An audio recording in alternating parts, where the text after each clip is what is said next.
기브온 사람들과 화친의 조약을 맺은 후 3일이 지나고 나서 이스라엘 백성들은 자신들이 속았다라는 사실을 알게 되었습니다.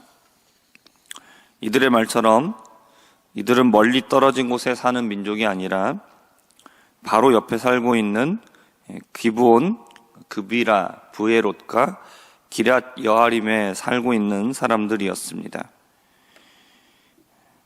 우리가 아무리 철저하게 검증을 하고 따지고 들어도 속이려고 하면 얼마든지 속일 수 있는 것이고, 판단이 서서 확실하게 결정했구나, 올바른 선택을 했구나 생각을 해도 그렇지 못할 수도 있습니다.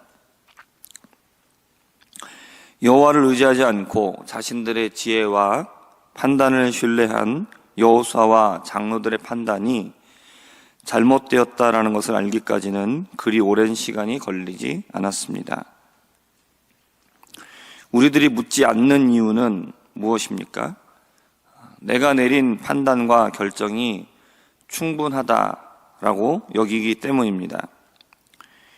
하지만 여호수아와 장로들이 보여준 모습은 사람의 판단은 완벽할 수 없다라는 것을 말씀하고 있습니다. 전도서 8장 7절에는 이렇게 이야기를 합니다.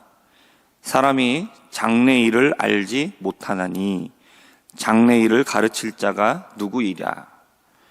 사람은 장래 일을 모른다라는 겁니다. 그렇기 때문에 나도 모르고 너도 모르고 다 모르기 때문에 장래 일에 대해서 말을 해줄 수 있는 사람이 아무도 없다라는 거죠. 그러므로 우리는 나의 지혜와 나의 판단을 신뢰할 것이 아니라 하나님께 물어보고 길을 알려달라고 우리는 기도해야 됩니다. 묻는 사람이 지혜 있는 사람인 것이고 묻는 사람이 겸손한 사람인 겁니다. 그러므로 우리는 물어보는 사람이 되기를 바랍니다. 이들이 묻지 않았던 결과는 혼란이었습니다. 여호와께서는 가나안에 가게 되면 그곳에 사는 사람들을 하나도 살리지 말라고 명령하셨습니다. 하지만 이스라엘 백성들은 여호와의 이름으로 굳게 맹세했기 때문에 자신들이 한 약속을 지키기 위해서는 이들을 살려주어야 했습니다. 여호와의 말씀대로 이들을 죽이면 여호와의 이름을 걸고 한 맹세를 지키지 않는 것이 됩니다.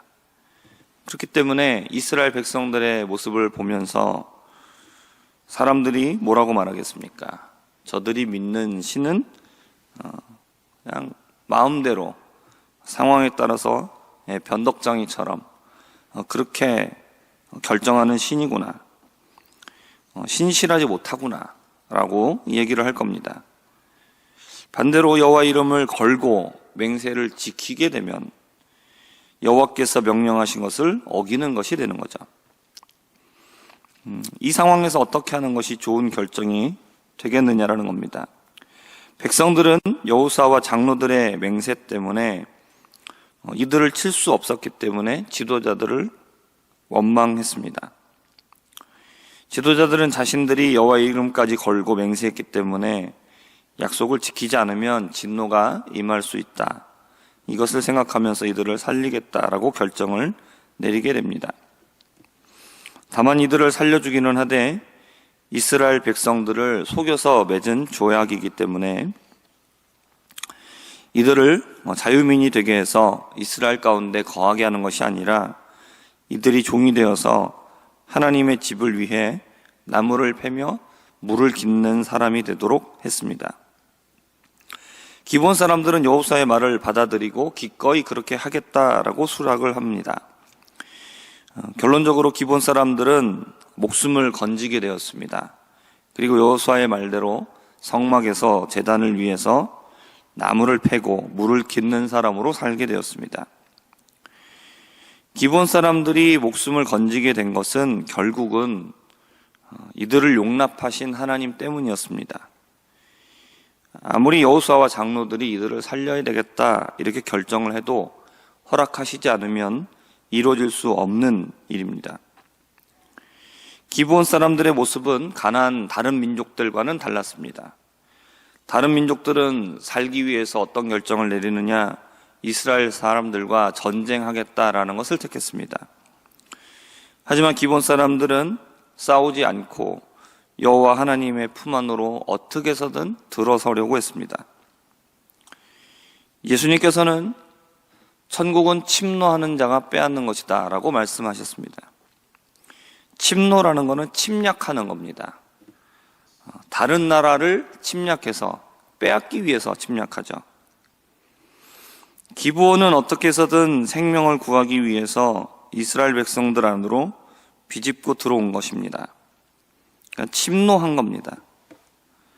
이스라엘은 여호와 하나님의 명령 때문에 이들을 살려둘 수 없었지만 기본 사람들은 속이는 계략을 써서라도 우리가 종이 된다고 해도 그들은 살기 위해서 몸부림을 쳤고 결국에는 생명을 건진 것입니다.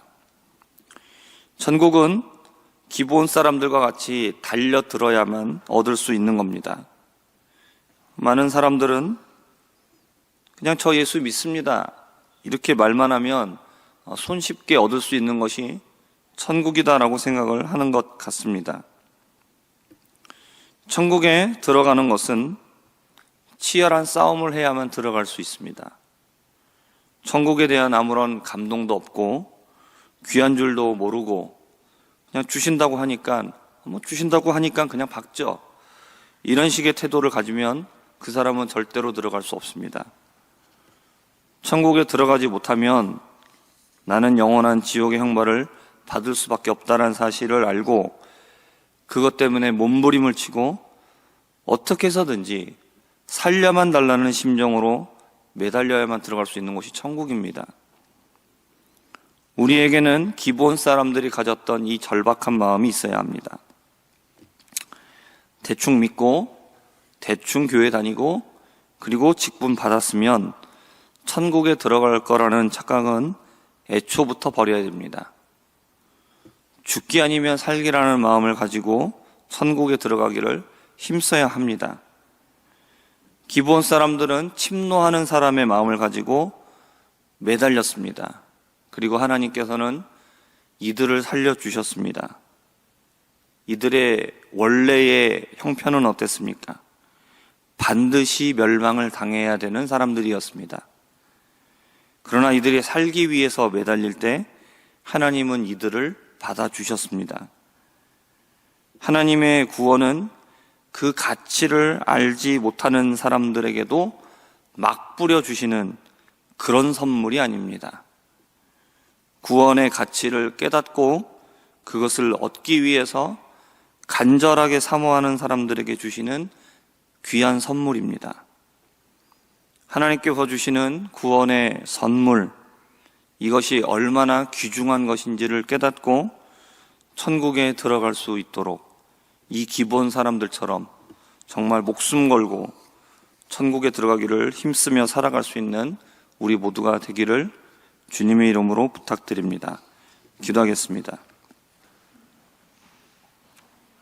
하나님 아버지, 천국은 침노하는 자의 것이라고 말씀을 하셨습니다. 하나님, 우리가 정말 이 기본 사람들과 같이 죽기 아니면 살기라는 마음을 가지고 천국에 들어가기를 힘쓰는 자들 되게 하여 주옵소서. 정말로 천국의 그 귀중한 가치를 깨닫고 천국을 들어가기를 힘쓰는 자로 살아가게 하여 주시옵소서. 예수님의 이름으로 기도합니다. 아멘.